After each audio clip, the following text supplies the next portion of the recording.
Hello everyone, नमस्कार आप सभी को। आज इस 395 दिन के वीडियो में आप सभी का स्वागत है। आइए कुछ महत्वपूर्ण प्रश्नों को देखते हैं जो भूतपूर्व संगीत की अनेकों प्रतियोगी परीक्षाओं में पूछे गए प्रश्न हैं और ये प्रश्न आगे आने वाली प्रतियोगी परीक्षाओं में अवश्य ही पूछे जा सकते हैं। तो इसलिए आप इस वीडियो को बिना स्किप किए, बिना फास्ट किए पूरा ज़रूर देखिए, ठीक है। तो आइए देर न करते हुए इन प्रश्नों को देखते हैं। आज का पहला प्रश्न है, संगीत रिसर्च अकादमी स्थित है। संगीत रिसर्च अकादमी या अकेडमी भी कहते हैं, अकादमी या अकेडमी दोनों एक ही चीज है। तो संगीत रिसर्च अकादमी या अकेडमी स्थित है दिल्ली में। दिल्ली में संगीत रिसर्च अकेडमी स्थित है, ठीक है। इसके बाद दूसरा प्रश्न है, सारंगी इसराज वाद्य को बजाया जाता है। सारंगी और इसराज वाद्य को बजाया जाता है गज से। गज की सहायता से सारंगी इसराज वाद्य को बजाया जाता है। सारंगी और इसराज जो है ये तंत्री वाद्य है और इसमें तंत्रियों की संख्या कितनी है, इसका आंसर आप कमेंट में जरूर बताइए, ठीक है। इसके बाद तीसरा प्रश्न है, संगीत चित्रकला काव्य कला में समान है। संगीत चित्रकला और काव्य कला इन तीनों में समान है शब्द।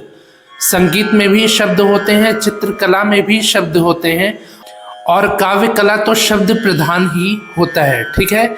चित्रकला में भी शब्द होते हैं, यानी कि जैसे कि कोई भी पेंटिंग बनाया जा रहा है तो वो किसका पेंटिंग बनाया जा रहा है, तो इससे भी शब्दों का प्रतीत होता है चित्रकला में, ठीक है। तो चित्रकला में भी शब्द होते हैं, संगीत में भी शब्द होते हैं और काव्य कला में भी शब्द होते हैं।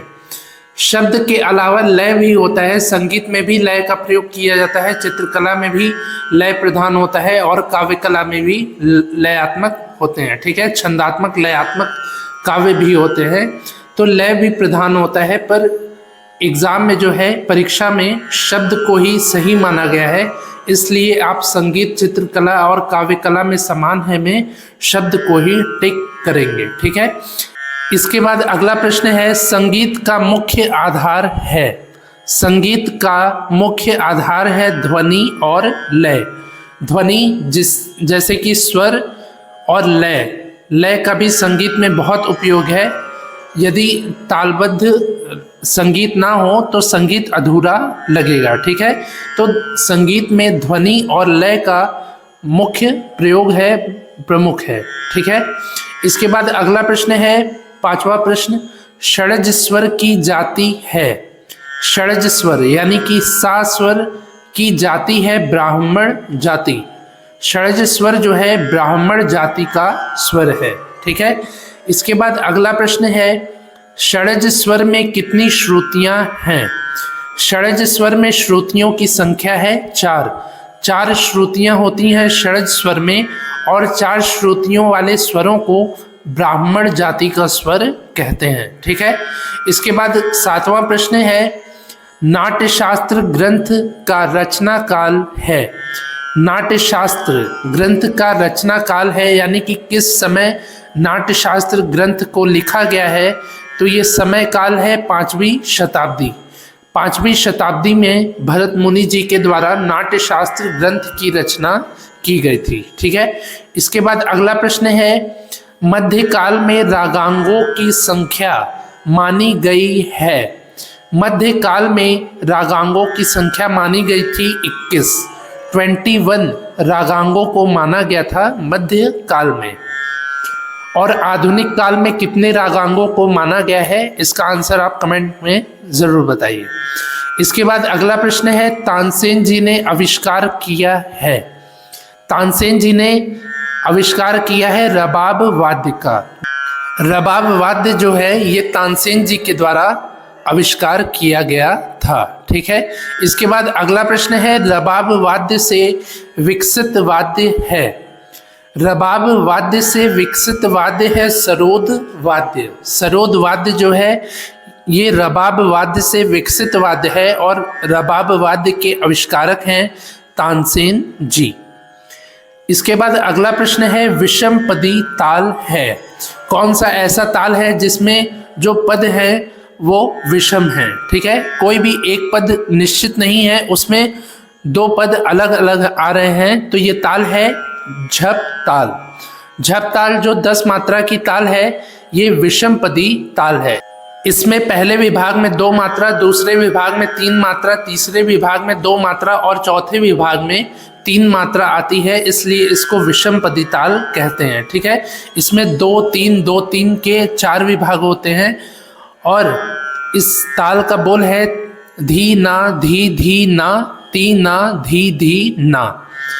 इसके बाद अगला प्रश्न है उस्ताद अमजद अली खां जी किस वाद्य को बजाने के लिए प्रसिद्ध हैं?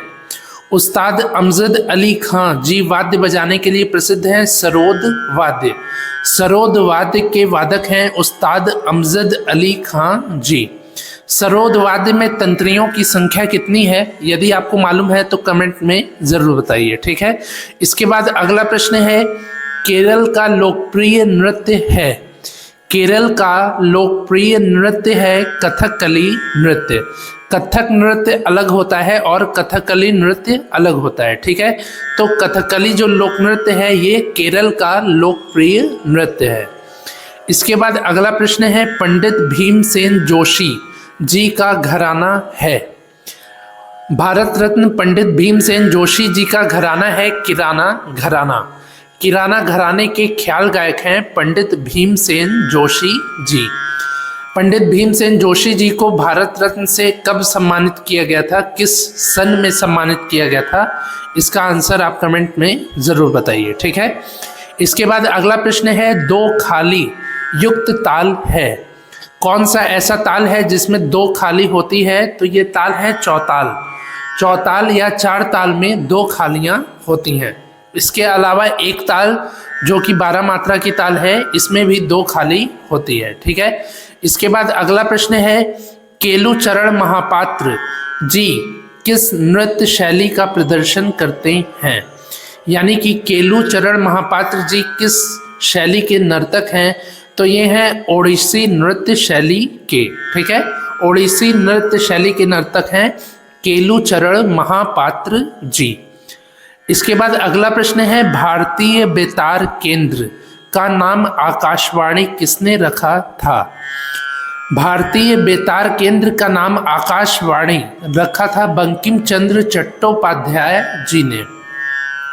बंकिम चंद्र चट्टोपाध्याय जी ने भारतीय बेतार केंद्र का नाम आकाशवाणी रखा था। ठीक है, आकाशवाणी का पहले जो नाम था वो था भारतीय बेतार केंद्र, जिसको बंकिम चंद्र चट्टोपाध्याय जी ने आकाशवाणी में परिवर्तित कर दिया था। इसके बाद 18वां प्रश्न है सितार वादक विलायत खां जी के पिता का नाम है। सितार वादक विलायत खां जी के पिता का नाम है इनायत खां जी। इनायत खां जी पिता हैं सितार वादक विलायत खां जी के। इसके बाद अगला प्रश्न है सुजात खां जी के पिता हैं। सुजात खां जी के पिता हैं विलायत खां जी। विलायत खां जी जो हैं पिता हैं सुजात खां जी के, और विलायत खां जी के पिता हैं इनायत खां जी। यानी कि इनायत खां जी दादा हुए सुजात खां जी के, और इनायत खां जी के पुत्र हैं विलायत खां। विलायत खां जी के पुत्र हैं सुजात खां। इसके बाद अगला प्रश्न है गाने के दूसरे भाग को कहते हैं। यानी कि कोई गीत है उसका जो दूसरा भाग है वो कहलाता है अंतरा। पहला भाग मुखड़ा कहलाता है और दूसरा भाग अंतरा कहलाता है। तो ये हो गए आज के 20 महत्वपूर्ण प्रश्न। मुझे उम्मीद है कि आपको ये प्रश्न अच्छे से समझ में आए होंगे। यदि समझ में आए हो तो आप इस वीडियो को लाइक करिए, ज़्यादा से ज़्यादा अपने दोस्तों से शेयर करिए। यदि कुछ पूछना हो तो कमेंट करिए, और मैंने जो प्रश्न पूछे हैं उसका आंसर भी आप कमेंट में ज़रूर बताइए। आज ये 395 दिन का वीडियो है। इसके पहले मैंने 394 वीडियोस को बनाया है, जिसके प्लेलिस्ट का लिंक नीचे डिस्क्रिप्शन में है। यदि आपने अभी तक उन महत्वपूर्ण वीडियोस को नहीं देखा है तो अवश्य ही देख लीजिए। उसमें ऐसे ऐसे महत्वपूर्ण प्रश्न हैं जो भूतपूर्व संगीत की अनेकों प्रतियोगी परीक्षाओं में पूछे गए प्रश्न हैं, और आगे आने वाली प्रतियोगी परीक्षाओं में अवश्य ही पूछे जा सकते हैं। तो यदि आप उन वीडियोस को एक बार देख लेते हैं तो आपके आने वाली प्रतियोगी परीक्षाओं की और भी बेहतर तैयारी हो पाएगी। ठीक है, तो मिलते हैं ऐसे ही अगले 396 दिन के वीडियो में। तब तक के लिए नमस्कार, धन्यवाद।